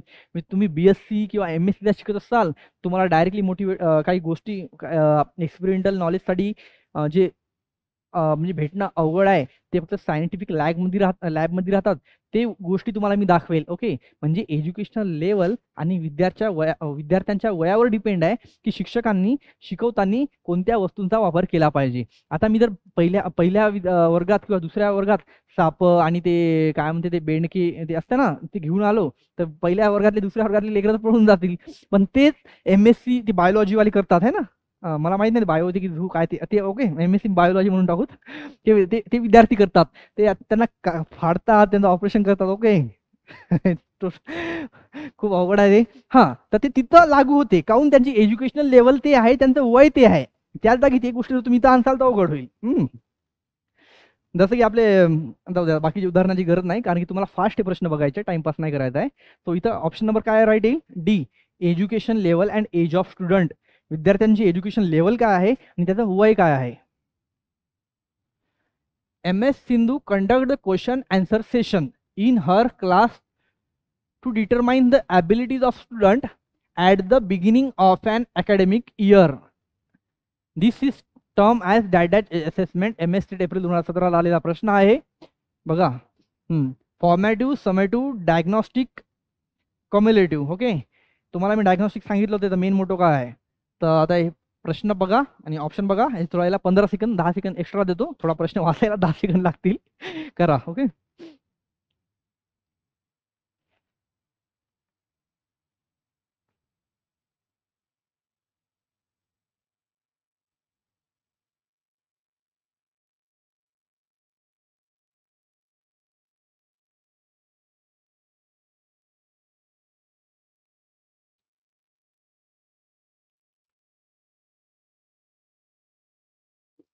ओके, तर हे लक्षात ठेवा. ओके, आता start question. MS Sindhu conduct the question answer session. एक शिक्षिका आहे त्यांनी त्यांच्या वर्गात क्वेश्चन आन्सरचा एक सेशन घेतला. ओके, क्वेश्चन आन्सरचा एक सेशन घेतला in her class to determine the abilities of student. Okay, विद्यार्थ्यांची ॲबिलिटीज दाखवण्यासाठी. ॲट द बिगिनिंग, हा पॉईंट महत्वाचा आहे. ॲट द बिगिनिंग केव्हा? At the beginning of an academic year. Okay, this term as. आता बिगिनिंगमध्ये अकॅडमिक इयर म्हणजे ते वर्गात काहीतरी शिकवत होती तेव्हा त्यांनी ते विचारलेलं आहे. त्याचा ऑप्शन काय दिला? फॉर्मॅटिव्ह, सबमेटिव्ह, डायग्नॉस्टिक आणि कम्युलेटिव्ह. तर फॉर्मॅटिव्ह आहे, याच्यात काय येईल? During learning process. ओके, जे लर्निंग प्रोसेसमध्ये आहे त्यावेळेस जर काय असेसमेंट दिलं तर ते फॉर्मॅटिव्ह येईल. ओके, डायग्नॉस्टिक मी तुम्हाला सांगितलेलं आहे सुरुवातीला, पहिल्याच प्रश्नात मी सांगितलेलं आहे हे कशासाठी वापरतात. जेव्हा एखादा मुद्दा मी शिकवला तर विद्यार्थ्यांची स्ट्रेंथ काय आहे, विकनेस काय आहे, त्यांची लेवल काय आहे, हे सर्व काही चेक करण्यासाठी. ओके. आणि कोणतं राहिलं, कम्युलेटिव्ह. हे कधी राहते, एखाद्या चॅप्टर संपल्यावर. एखादा मी चॅप्टर संपला मग त्याच्यानंतरच जे असेसमेंट होईल ते चॅप्टर संपल्यावरच होईल, म्हणजे at the end of chapter. Okay, end of chapter. तुम्ही हे पॉईंट सुद्धा लिहू शकता बरं, कारण की या पॉईंट सुद्धा प्रश्न येऊ शकते यावेळेस. आता यावेळेस ड्युरिंग आला, पुढच्या वेळेस ॲट द एंड ऑफ येऊ शकते, काय गॅरंटी नाही. आणि कोणता राहिला, समेटिव्ह. हे काही चॅप्टर नाही, हे अकॅडमिक इयरच्या एंडला राहते. कधी, अकॅडमिक एंडच्या इयरला. हे लिहा at the end of program or course. हां, म्हणजे कोर्स म्हणा किंवा ते अकॅडमिक इयर म्हणा, त्याच्या एंडला राहते. इथं प्रश्न थोडा जास्त अवघड म्हणता येत नाही, थोडा जास्त लांब विचारला. हे एवढं सांगायची गरज नव्हती, डायरेक्ट तुमचे प्रश्न जरी विचारला असता, the ability of student at the beginning of an academic year, this is term act. प्रश्न लांब असल्यामुळे डोक्याच्या वर गेला आणि टाइम जास्त गेला. तरी एकदा आपण सोप्या भाषेत समजून घ्यायचा प्रयत्न करूया. यांनी एका शिक्षकांनी काही प्रश्न विचारले कधी पण वर्गाच्या सुरुवातीला किंवा वर्गात काही शिकवत असताना, at the beginning of academic year. So this is term as dash assessment. फॉर्मॅटिव्हमध्ये मी तुम्हाला काय सांगितलं आहे, during learning process. During learning process म्हणजे काय, काहीतरी तुम्हाला मी शिकवत आहोत तेव्हा केलेले असेसमेंट. वर्ग म्हणजे अकॅडमिक इयर संपल्यावर नाही, किंवा एखादं सेमिस्टर संपल्यावर नाही, किंवा तुमचे ते टेस्ट संपल्यावर नाही. ओके. समेटिव्हमध्ये काय झालेलं आहे, कोर्स संपल्यावर. आणि डायग्नॉस्टिकचं सांगितलं तुम्हाला. आणि कम्युलेटिव्हमध्ये काय, चॅप्टर संपल्यावर. तर ड्युरिंग लर्निंग प्रोसेस जेव्हा केव्हा प्रश्न येईल तेव्हा डायरेक्ट फॉर्मेटिव्ह ऑप्शन राईट येईल. आणि इथं पण ड्युरिंग लर्निंग प्रोसेसच झालेला आहे, कारण की ability of student at the beginning. आता बिगिनिंग म्हणजे काय, एक प्रकारची शिक्षकानं शिकवायला सुरुवात केलेली आहे. आता मी सुरुवात करत आहो. ओके. मी तुम्हाला काय प्रश्न विचारेल, म्हणजे एक लर्निंग प्रोसेसमध्ये आलेला पॉईंट आहे. जे काय मी 30 मिनिटात सुरुवातीला बोलेल आणि एंडला बोलेल, at the start of point and at the end of point, both the point will come in my period or in my that lectures. Okay, in the part of that lecture. तर इथं directly you can take the formative. The option number A is right. थोडा bore होता प्रश्न, ते थोडा हे होतो. Okay. तर out of the following which is the correct statement. MS set जानेवारी 2018 आलेला आहे. ओके. आता 18 पासून थोडे सोपे प्रश्न आले, त्याच्या अगोदर थोडे हे 1-2 प्रश्न हे असे काय कामाचे नाही, असे प्रश्न टाइम घालतो. हा प्रश्न तुम्ही वाचायला 1 मिनिट घेता, विचार करायला एक मिनिट घेता, आणि मग पुन्हा हो की नाही करता तिसरा मिनिट जातो. म्हणजे तुम्हाला 60 मिनिटात 50 प्रश्न सॉल्व्ह करायचे आहे, तर तुम्ही जर 3 मिनिटात एका प्रश्नाला दिले ना, तिथं विषय संपला तुमचा अर्धा. ओके. तर out of the following which is the correct statement. Teaching is dependent process, teaching is independent process, product of teaching must be learning, learning is depend upon teaching. Okay. सांगा कोणता आहे. डायरेक्ट सुद्धा सांगू शकता तुम्ही की option number A is right, कारण की टीचिंग हे एक डिपेंडंट प्रोसेस आहे. कारण की टीचिंग जर इंडिपेंडंट प्रोसेस असेल तर मग अरे वा, टीचिंग डिपेंडंट प्रोसेस कशी, आता कशावर डिपेंड आहे. टीचिंग आहे, लर्निंग म्हणत नाही आहे. पहिले एक तर तुम्ही लक्षात ठेवा, टीचिंग आणि लर्निंगमध्ये प्रश्न आला तर लर्निंग म्हटलं तर विद्यार्थ्यांवर विचार करा, आणि टीचिंग म्हटलं तर शिक्षकावर विचार करा. आणि महाराष्ट्र स्टेट हे पेपर कशासाठी घेत आहे, यांना शिक्षक तयार करायचे आहे. त्याच्यामुळे तुम्ही हे प्रश्न सॉल्व्ह करताना स्वतःला शिक्षक समजा.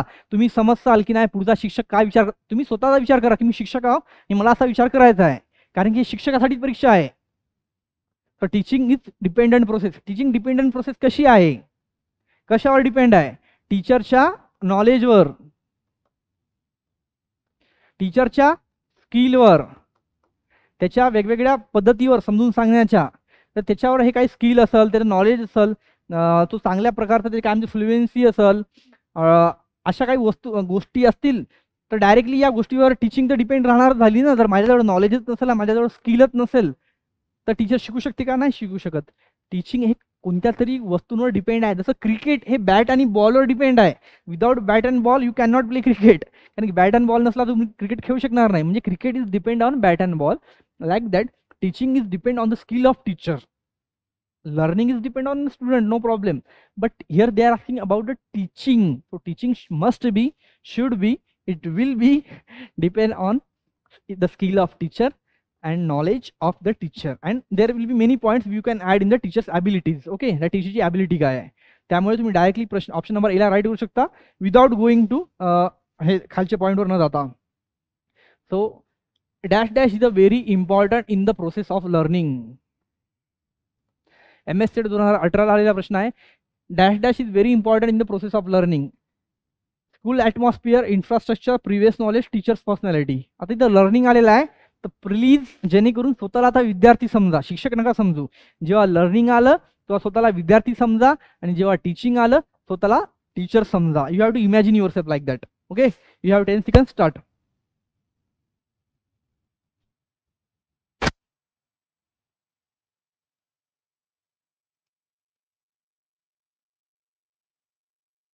ओके, आणि काय म्हणते इथं very important dash dash is a very important in the process of learning. जी प्रोसेस आहे शिकण्याची त्यात याच्यातला कोणता पॉईंट खूप आवश्यक आहे. स्कूलचं ॲटमॉस्फिअर, स्कूलला ॲटमॉस्फिअर कसं आहे, खूप चांगला आहे किंवा शांत आहे किंवा खूप गलबल आहे. ओके, थोडाफार इफेक्ट करू शकते, थोडाफार, जास्त नाही. कारण तुम्ही म्हणसाल सर आज लईच थंडी वाजायली, शिकू नका हो. It will be not like that. किंवा तुम्ही तर म्हणसाल नाही, ओके तेवढं मला माहिती आहे, पण काही ते म्हणतात ना बॅकबेंचर्स नमुने राहते काहीतरी. हां, किंवा इन्फ्रास्ट्रक्चर शाळेत इन्फ्रास्ट्रक्चर कसं आहे किंवा वर्गात कसं आहे, previous knowledge, teachers personality. Teacher personality काहीच नाही, हे ऑप्शन तर मॅक्झिमम जागी रॉंगच होणार आहे. इन्फ्रास्ट्रक्चर काही गरजच नाही. स्कूल ॲटमॉस्फिअर 50% म्हणू शकतो आपल्याला. आणि last previous knowledge. Previous knowledge म्हणजे हा पॉईंट ठीक आहे, एखादा पॉईंट मी तुम्हाला शिकवला नाही, आज सुरुवात करणार आहोत. मी पण तुम्हाला सांगितलं होतं मागच्या लेक्चरला, मी पुढच्या लेक्चरला हा पॉईंट मी शिकवणार आहे. तुम्ही काय करसाल, त्या पॉईंटबद्दल थोडी तरी इन्फॉर्मेशन काढून घेसाल किंवा थोडं तरी त्या पॉईंटबद्दल वाचून येसाल, जेणेकरून त्याचा तुम्हाला काहीतरी फायदा होईल. जर तुम्हाला त्या पॉईंटबद्दल थोडं तरी प्रिव्हियस नॉलेज असेल तर तुम्हाला तोच मुद्दा मी चांगला डीपमध्ये शिकवल्यावर अजून योग्य पद्धतीने आणि चांगल्या पद्धतीने समजेल. Okay, so the previous knowledge is the correct option. Dash dash result in effective teaching. MS set जानेवारी 2018 आलेला प्रश्न. Dash dash result in effective teaching. Classroom discipline, punctuality student, reference use by teacher, clear communication. Okay okay, 10 सेकंद over. So dash dash result in effective teaching. आता इथे teaching बद्दल विचारलेलं आहे, तर आता तुम्ही स्वतःला टीचर समजा. Dash dash result in effective teaching. आता इफेक्टिव्ह टीचिंग होण्यासाठी याच्यातला कोणता पॉईंट तुम्हाला यूज होऊ शकतो. Effective teaching. ओके, इफेक्टिव्ह जेव्हा किंवा इफेक्टिव्ह टीचिंग म्हणा किंवा इफेक्टिव्ह टॉकिंग म्हणा किंवा इफेक्टिव्ह स्पीकिंग म्हणा, हाच एक इफेक्टिव्ह एक पॉईंट रिसर्च ॲप्टिट्यूडमध्ये सुद्धा तुम्हाला येईल. आणि इफेक्टिव्हवरच एक पॉईंट 2000 मागच्या म्हणजे 23 ना 2023ला प्रश्न आलता की जेव्हा इफेक्टिव्ह म्हणजे देवाणघेवाण योग्य पद्धतीने झाली पाहिजे, त्या पॉईंटला होता तो प्रश्न. मी ज्यावेळेस मी एखादा जर पेपर घेतला 2023चा त्यावेळेस सांगेल समजून, तो प्रश्न आलेला आहे. याच पॉईंटवर एक प्रश्न आलेला आहे मागच्याच वर्षी. ओके, क्लासरूम डिसिप्लिन, क्लासरूममध्ये डिसिप्लिन आहात की नाही आहात, त्याच्यामुळे टीचिंग इफेक्टिव्ह होईल का? गरजच नाही ना, कारण तुमच्यावर डिपेंडच नाही आहे टीचिंग. टीचिंग टीचरवर डिपेंड आहे. तुम्हाला डिसिप्लिनमध्ये कसं ठेवायचं हे टीचरला माहीत आहे. त्याच्यामुळे तुम्हाला वाटत असेल की आम्ही इनडिसिप्लिन राहू तर टीचिंग इफेक्टिव्ह होणार नाही. असं नाही, टीचर तुम्हाला पहिले बाहेर काढून टाकेल आणि बाकीच्या विद्यार्थ्यांना शिकवेल किंवा तुम्हाला काहीतरी पनिश करेल आणि पुन्हा शिकवेल. Okay, so first option is wrong. Punctuality of student काही गरजच नाही. रेफरन्स यूज बाय टीचर ते पण काही तेवढं काही आवश्यक नाही. Clear communication, this is the correct option number D. आता क्लिअर कम्युनिकेशन तुम्हाला वाटत हे काय बोलाबोली आहे, हे बोलाबोली नाही आहे. हे क्लिअर कम्युनिकेशन म्हणजे काय, शिक्षक जे काही शिकवत आहे चांगल्या पद्धतीनं आणि विद्यार्थी जे काही शिकून घेत आहे चांगल्या पद्धतीने, शिकवल्यावर किंवा समजून घेतल्यावर विद्यार्थी शिक्षकांना प्रश्न विचारेल किंवा की सर मला हा पॉईंट समजला नाही, हा चांगल्या पद्धतीने सांगा. आणि शिक्षक पण चांगल्या पद्धतीने चांगल्या म्हणजे न रागवता, ओके, न चिडचिड करता विद्यार्थ्यांना तो पॉईंट चांगल्या पद्धतीने अजून समजून सांगेल. म्हणजे कम्युनिकेशन इथून दोन्ही साईडनं होत आहे. विद्यार्थी पण शिक्षकाला चांगल्या पद्धतीने न घाबरता प्रश्न विचारत आहे. जर विद्यार्थी घाबरतच बसले तर प्रश्न विचारतील नाही. प्रश्न विचारले नाही त्यांचे डाऊट क्लिअर नाही होतील. डायरेक्टली डाऊट क्लिअर होणारच नाही ना. तर विद्यार्थी घाबरतच बसले तर त्यांचे डाऊट क्लिअर होणार नाही. त्याच्यामुळे कम्युनिकेशन दोन्ही साईडनी पोलाइटली आणि इथं गुड रेफरन्स असली पाहिजे. त्यामुळे चांगल्या पद्धतीने फायदा होईल. त्याच्यामुळे clear communication is the right option. Effective teacher, MS set बघा इथं इफेक्टिव्हवर जवळपास 2 प्रश्न आलेले आहे. इफेक्टिव्ह टीचिंगवर इथं इफेक्टिव्ह टीचर विचारलं आणि इथं पण इफेक्टिव्ह टीचिंग विचारलेलं आहे. त्याच्यामुळे be ready boys. MS set जानेवारी 2018ला प्रश्न आलेला आहे.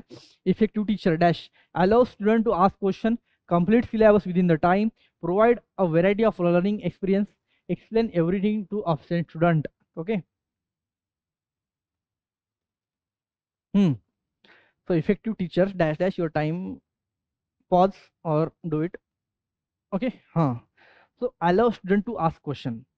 आता इफेक्टिव्ह टीचर इफेक्टिव्ह असो की नसो, मॅक्झिमम तर विद्यार्थ्यांना प्रश्न विचारण्यासाठी किंवा विचारू देतोच ना. Allow student to ask question maximum teacher करतातच. कंप्लीट सिलेबस विदिन टाइम ते खरं का असं म्हणजे तुमच्यामुळे करत नाही, त्यांना पण वरून प्रेशर राहतो, त्यांना टाइमच्या आत सिलेबस कंप्लीट करावाच लागतो. इथं इफेक्टिव्ह म्हणलेला आहे. इफेक्टिव्ह म्हणजे काय, बेस्ट क्वालिटी असली पाहिजे. Provide a variety of learning experience, provide a variety of learning experience.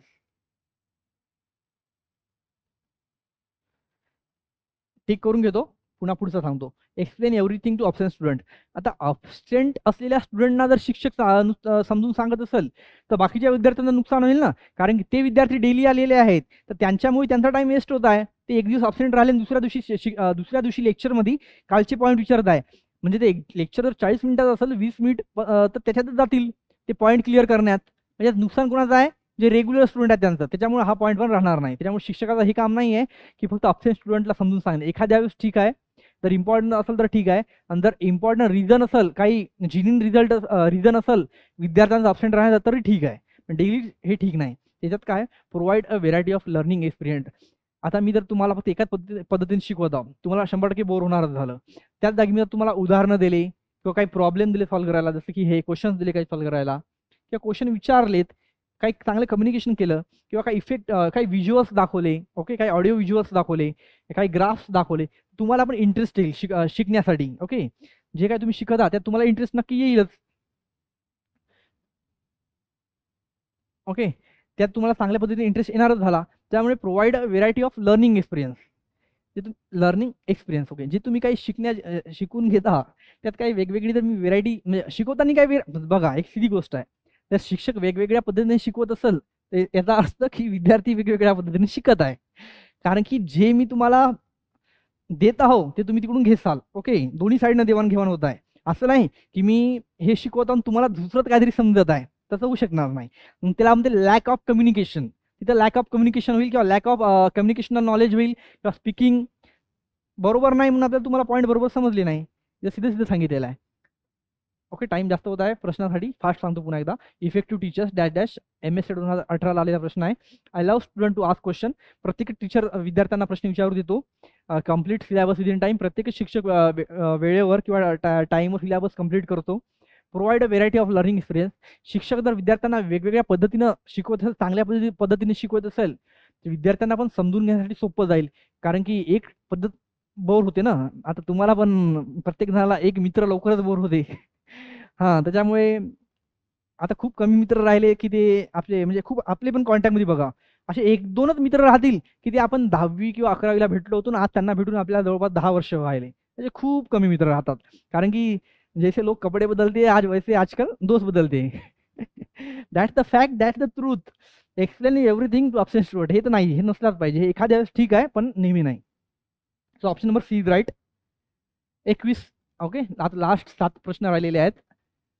Dash dash is not a characteristic of good teaching aids. Dash dash is not a characteristic of good teaching aids. MSc 2018 आलेला आहे, जानेवारी 2018. It should be very small. It should be accurate in every respect. It should be easily portable. It should be up to date. हे काय म्हणते, is not characteristic of good teaching AIDS.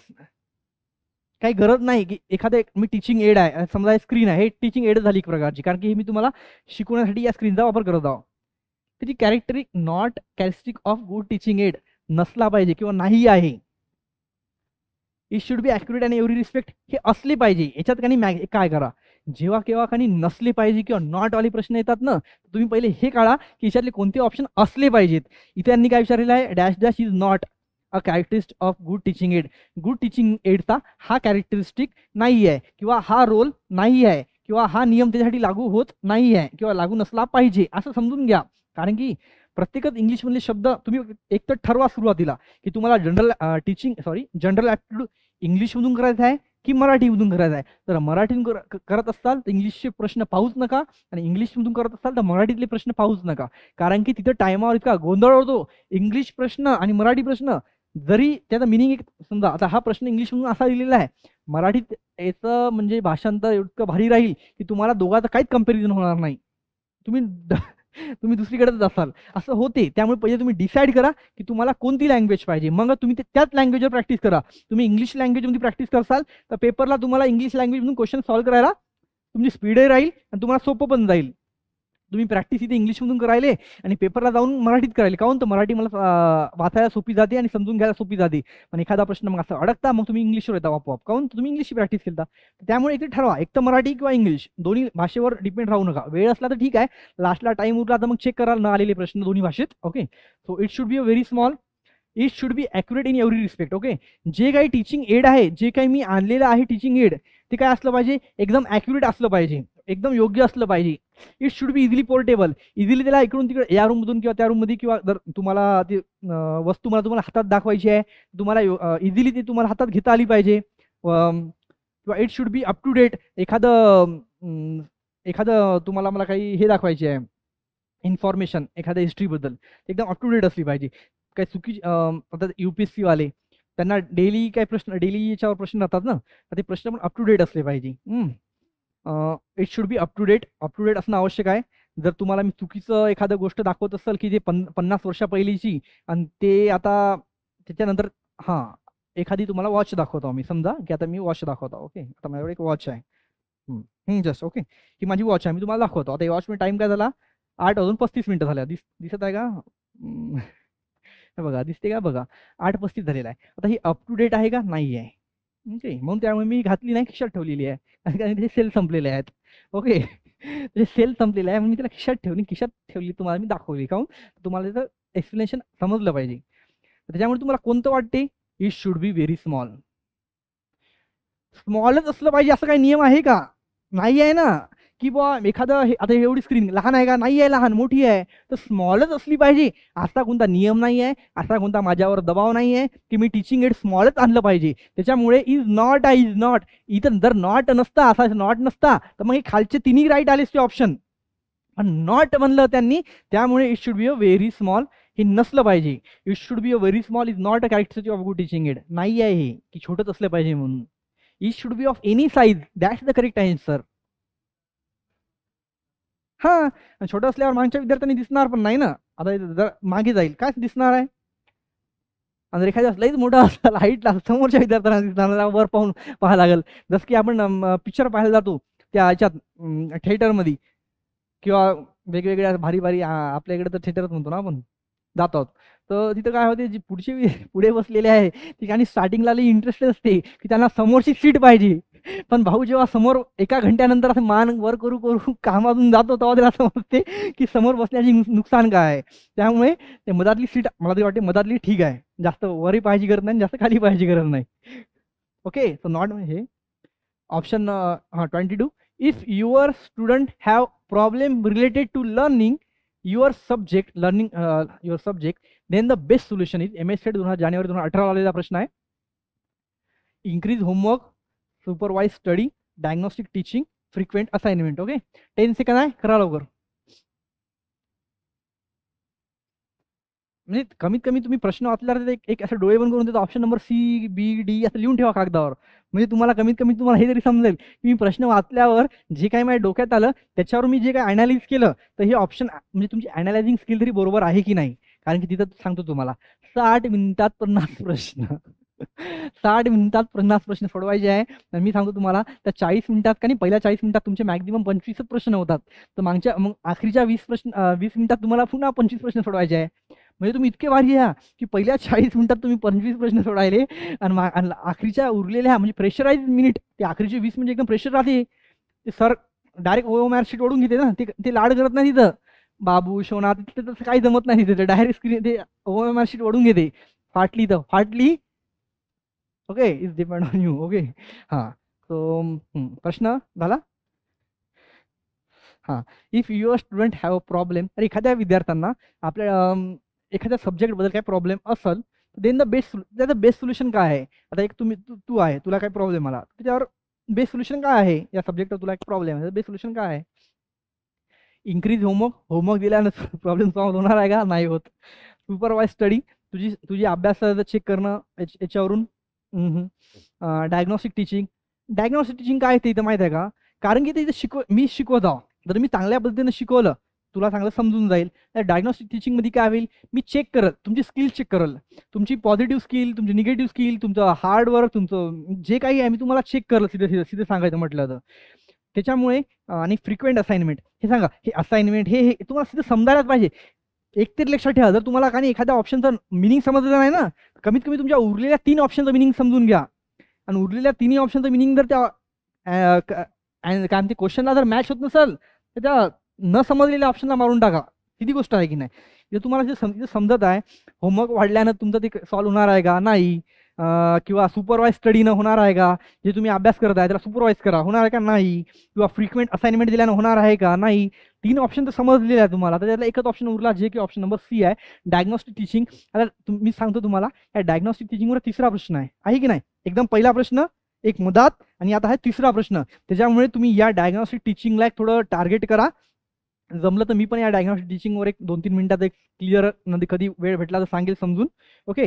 So इथं मी सोप्या भाषेत fast सांगत आहो. Diagnostic teaching म्हणजे जे विद्यार्थी शिकत आहे मी त्याला चेक करलं सिधं एक प्रकार, त्याला त्याची स्किल काय आहे, त्याचं लॅक ऑफ नॉलेज कुठं आहे, त्याचं काय म्हणते, त्याचं स्ट्रेंथ कुठं आहे, त्याची विकनेस कुठं आहे, हे सर्व काही गोष्टी चेक करून अजून मी चांगल्या पद्धतीने त्याला शिकू शकतो. ओके.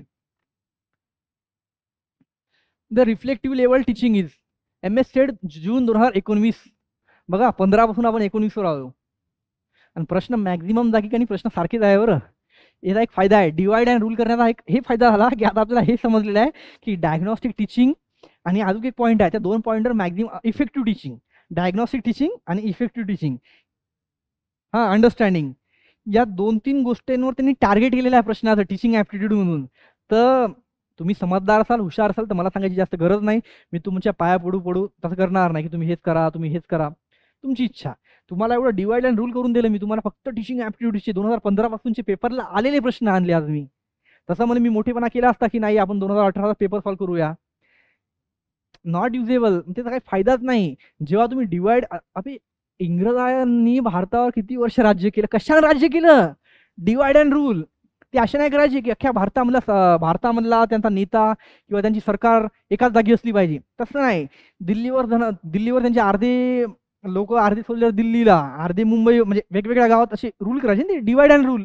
तुम्हाला हे तिथे करायचं आहे, divide and rule. Okay. So the reflective level teaching is teacher centred and subject centered but not learner centred, not teacher centered but is subject centered and learner centered, teacher centered and not subject centered and learner centered. आणि option number D, neither teacher centered nor subject centered but is learner centered. Okay. आता reflective level, आणि reflective लेवलवर हे पण लक्षात ठेवा, reflective level is the highest level. Okay. तर इथं तुम्हाला हे बनवून दाखवू शकतो मी.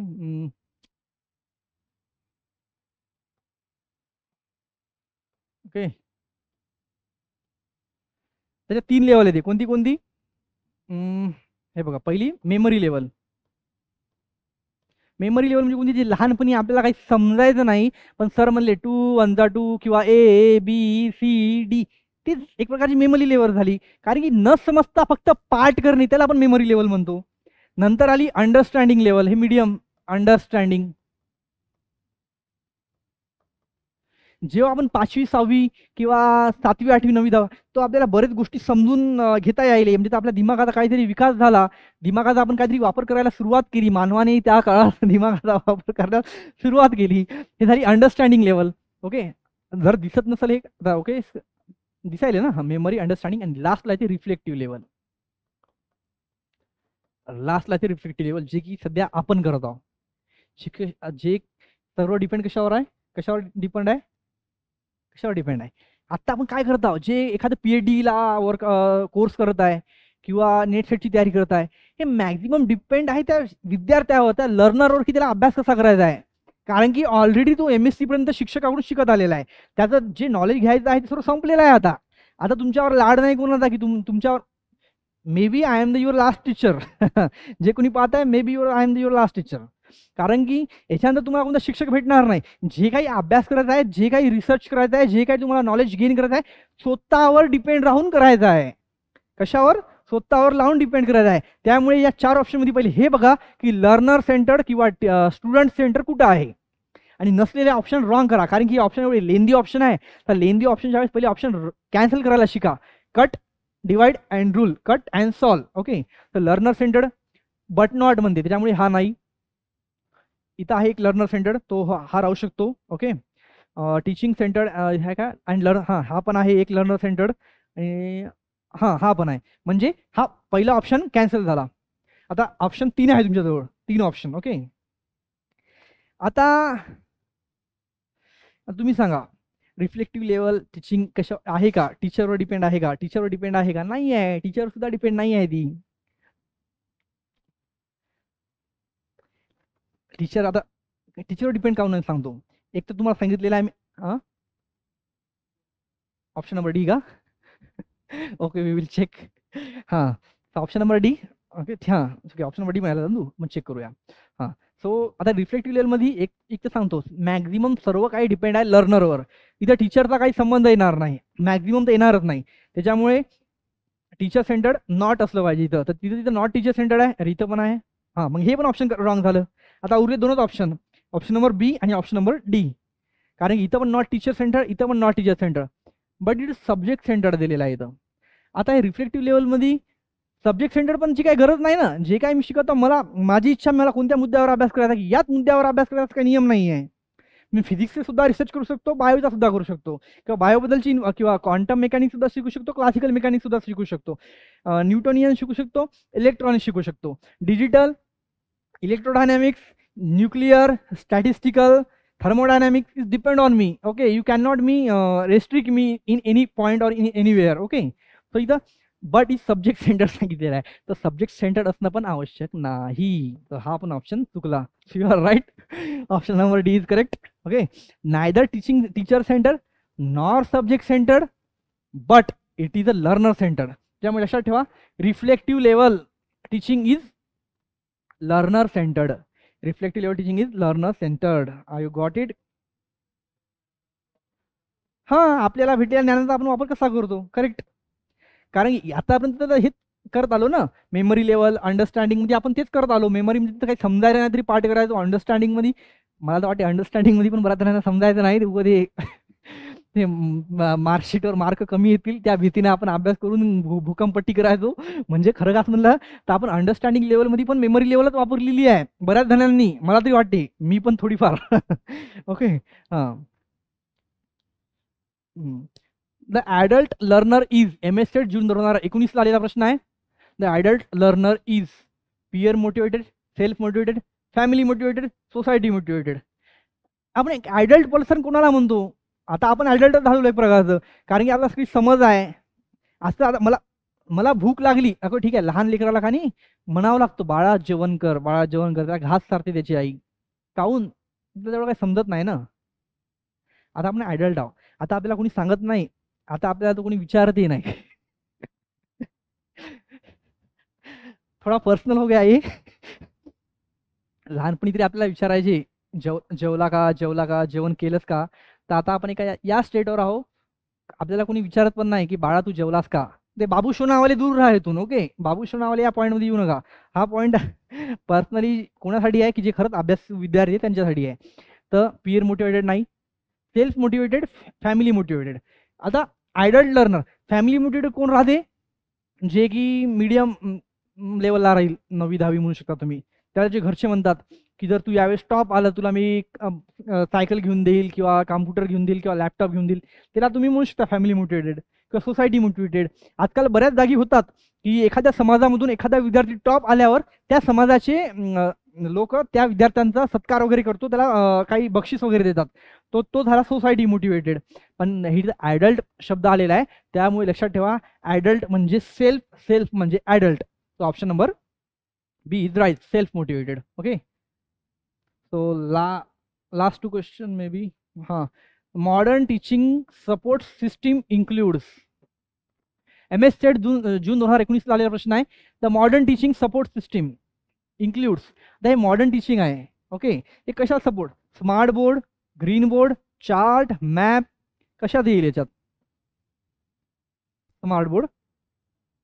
ओके, कारण ग्रीन बोर्ड, चार्ट आणि मॅप्स जर तुम्ही या तिघाला कंबाईन करसाल ना, हे तिन्ही पण स्मार्ट बोर्डमध्ये अवेलेबल आहेत. त्याच्यामुळे तुम्हाला वेगवेगळं द्यायची गरज नाही आहे. कोई ऐसा ढूंढो की वहाँ पे सब कुछ मिल जाए. म्हणजे असा एक हॉटेल पहा की तुम्हाला जेवायला पण भेटेल, नाश्त्याला पण भेटेल. असं नाही की लिंबू पाणी प्यायला त्या हॉटेलला आणि चहा प्यायला त्या हॉटेलला. आपलं तेच राहते ना, आपण एकाच हॉटेलला बरोबर ओळख करून ठेवतो. भाई ते गेल्या त्याला म्हणायची सुद्धा गरज नाही की हे आला त्याला द्यायचं काय, तो डायरेक्ट आणून दिला आपल्या टेबलावर. That the fact. So option number A is correct, smart board. Which is the following is not applicable to the internal assessment? Integration of teaching and evaluation, testing of skills and ability, periodic and continuous use of only achievement test. Okay, so the which is the following is not applicable to internal assessment ला applicable नाही. Option काय MS set June 2019 ला आलेला आहे. आणि option right राहील, use of the only achievement test. Okay, achievement test केव्हा घेतो आपण? काय युनिट संपल्यावर, काय टॉपिक संपल्यावर. ओके, त्याची काय गरज. Which of the following is not applicable नाही आहे इंटरनल असेसमेंटसाठी. आता अचिव्हमेंट टेस्टची मेन पॉईंट काय आहे की तुम्हाला पॉईंट समजला, एखादा टॉपिक समजला, एखादा चॅप्टर समजला, त्याला आपण अचिव्हमेंट टेस्ट म्हणतो. आणि जेव्हा इंटरनल असेसमेंट राहते तेव्हा ते त्याला गृहीत धरत नाही. 10 मार्कची मी टेस्ट घेतली होती बा किंवा काही प्रश्न विचारले होते, तेव्हा त्याला ते चेक केल्या जात नाही. त्याच्यामुळे यूज ऑफ ओनली अचिव्हमेंट टेस्टची तिथं गरज नाही internal असेसमेंटला. Dialogue method of discovering the truth was given by MS set June 2019 आलेला प्रश्न आहे.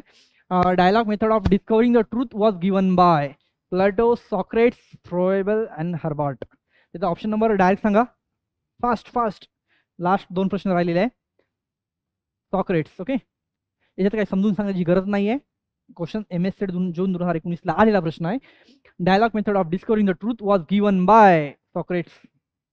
डायलॉग मेथड म्हणू शकता तुम्ही, किंवा ते question answering method, dialogue method जवळपास दोन्ही जवळपास सारखंच आहेत. ओके, लास्टच्या पहिले काय, if one variable is measured in one nominal scale and other variable is measured in on the interval scale, then appropriate research method will be. सांगा, experimental, case study, cross sectional, correlation method. Okay, आता बघा या प्रश्नावर काही समजून सांगायला बसलो ना, मला 5 मिनिट समजून सांगायला लागतील खरं का सांगायचं म्हटलं तर, कारण की 4ही ऑप्शन समजून सांगावं लागेल.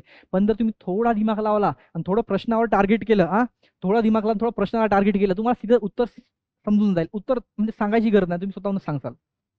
You have 10 second, you can try it. इथं काय करत आहे, if one variable is measured on nominal scale, एका नॉमिनल स्केलवर एक मेजरमेंट करत आहे, आणि other variable is measured on interval scale, आणि दुसरी मेजरमेंट इंटरवल स्केलवर करत आहे. म्हणजे इथे काय करत आहे, एक एक्सपेरिमेंट करत आहे. एका मांजरीला या घरात ठेवलं आणि एका मांजरीला त्या घरात ठेवलं, दोघांची वाढ कशी होत आहे, कोणत्या पद्धतीने होत आहे, काय होत आहे, सर्व काही एक्सपेरिमेंट आहे. इथे एक्सपेरिमेंट होत आहे, सीधी गोष्ट आहे ना. In the interval scale then appropriate research method will be, directly you can say experimental method. एखाद्या वेळेस क्वेश्चन समजला आहे ना, तर काही लॉजिक लावा की या प्रश्नामध्ये नेमकं होत काय, इथं काय होत आहे, एक एक्सपेरिमेंट होत आहे ना. पहिली मेजरमेंट कुठं होत आहे, नॉमिनल स्केलवर, दुसरी कुठं होत आहे, इंटरवल स्केलवर. हे पहिली नॉमिनल स्केल, दुसरी इंटरवल स्केल, 2 वेगवेगळ्या स्केलवर होत आहे. मग सीधे तुम्ही सांगू शकता की एक एक्सपेरिमेंट होत आहे. So experimental method. आणि लास्ट क्वेश्चन, लास्ट नाही, हा लास्ट क्वेश्चन होता MS सेट जून 2019चा, कारण की 19 नंतर जे काही 19 पर्यंत तुम्ही प्रश्न आणले, आणि उरलेलं काय करणार आहोत आपण, 2 क्वेश्चन पेपर सॉल्व्ह करणार आहोत. त्या क्वेश्चन पेपरमध्ये ते म्हणजे पुढचे ते क्वेश्चन पेपरमध्ये येतील. ओके, लास्टला. कारण की इथपर्यंत ठीक आहे, कारण की मग सगळे प्रश्न मग तुम्हाला पेपर सॉल्विंगसाठी उरणार नाही ना. तर 2 पेपर मी पेपर सॉल्विंगसाठी ठेवलेला आहे, एक लास्ट इयर आणि एक त्याच्या मागच्या वर्षीचा. म्हणजे 2 क्वेश्चन पेपर आपण सॉल्व्ह करणार आहोत नंतर. तर एक्सपेरिमेंटल मेथड झाला. 29 लास्ट, हे लास्ट होऊ शकता. हे पहिला प्रश्न होता टाईप करताना राहिला. ओके, MS सेट 2015ला आलेला आहे, ऑगस्ट 2015ला. When choosing a teaching method, which of the following is considered to be the least important. म्हणजे जास्त काही इम्पॉर्टंट नाही आहे त्याला, जास्त काही इम्पॉर्टंट नाही आहे. Nature of content being taught, available resources, course objective, student like and dislike.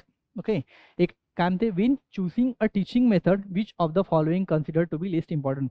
जेव्हा काही मी एक टीचिंग मेथड मी एक वापरेल तर मला पहिले काय करावं लागेल, बघावं लागेल की इथं कोणती सूट होत आहे या कोणती आवडत आहे. तर मला स्टुडंट लाईक डिसलाईकचा विचार करावा लागेल की या पद्धतीने शिकवल्यावर विद्यार्थ्यांना आवडेल का किंवा समजेल का. तर मला याचा विचार करावा लागेल. कोर्स ऑब्जेक्ट, जे मी कोर्समध्ये शिकवत आहो ते त्या याला धरून चालेल का, ती मेथड चालेल का. Nature of the content being taught, जे काय मी कंटेंट शिकवणार आहोत ते समजून त्या पद्धतीने समजून सांगता येईल का.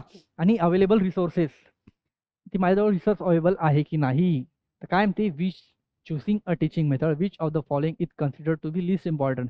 तर आतापर्यंत हे ऑप्शन बघितले आपण, त्याच्यातलं काय म्हणते लिस्ट इम्पॉर्टंट. म्हणजे एक तुम्ही असं समजू शकता की लिस्ट इम्पॉर्टंट म्हणजे थोडं कमी इम्पॉर्टंट.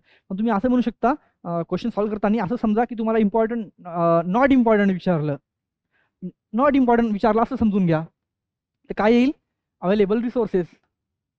कारण की हे इम्पॉर्टंट आहे, नेचरचं कंटेंट कसं आहे सगळं मला समजून घ्यावं लागेल ना की मी काय शिकवत आहो, स्टुडंटला आवडेल की नाही हे मला पहिले विचार करावा लागेल ज्या पद्धतीने मी शिकवत आहो.